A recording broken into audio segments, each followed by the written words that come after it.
I've been thinking about the edges of our reach. There are some things we can influence, and some things we never really could. Yet we spend an astonishing amount of our lives forgetting which is which. You know that feeling when you're trying to convince someone of something, and the harder you push, the more they dig in.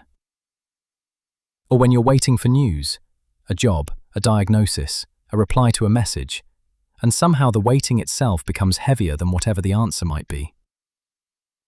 I've been thinking about how much energy we pour into things that were never really ours to control.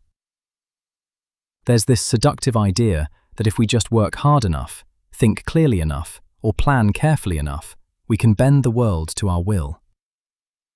We're surrounded by messages telling us that's true. And effort does matter. I'm not suggesting we become passive. But I think we've become a little confused about the actual scope of our power. The truth is softer than that. We have agency, just in a narrower band than we like to admit. We can choose how we show up. We can decide what we care about. We can control our attention, our words, the kindness we offer. But we cannot control how others receive us. We cannot control timing. We cannot control what other people think, or feel, or choose to do with the gifts we offer them. And that's actually okay. I think we've been trying to do someone else's job for a very long time. I notice this most in relationships. We quietly believe that if we love somebody well enough, they'll stay. They'll be safe. They'll never drift away. But that's a promise we can never really make. We can show up, we can be honest, we can try. But we can't control whether they stay, whether they hurt us, or whether they change their mind about us. That's their part of the story.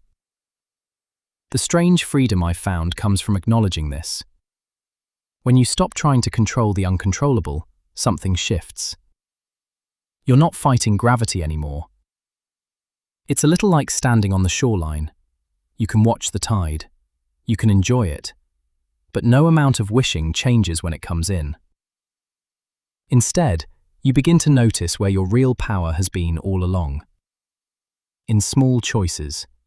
In how you treat someone on an ordinary Tuesday. In what you decide to learn. In the stories you choose to believe about yourself. These things seem tiny, and yet, they quietly shape an entire life. I think a lot of our anxiety comes from trying to secure outcomes we were never meant to control in the first place. We exhaust ourselves, we second-guess ourselves, we rehearse conversations that never happen.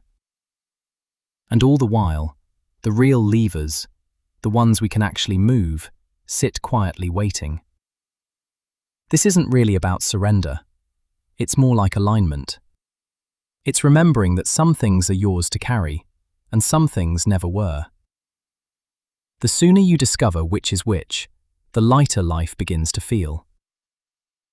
Maybe that's where peace begins. What would you stop trying to control if you truly believed you didn't have to?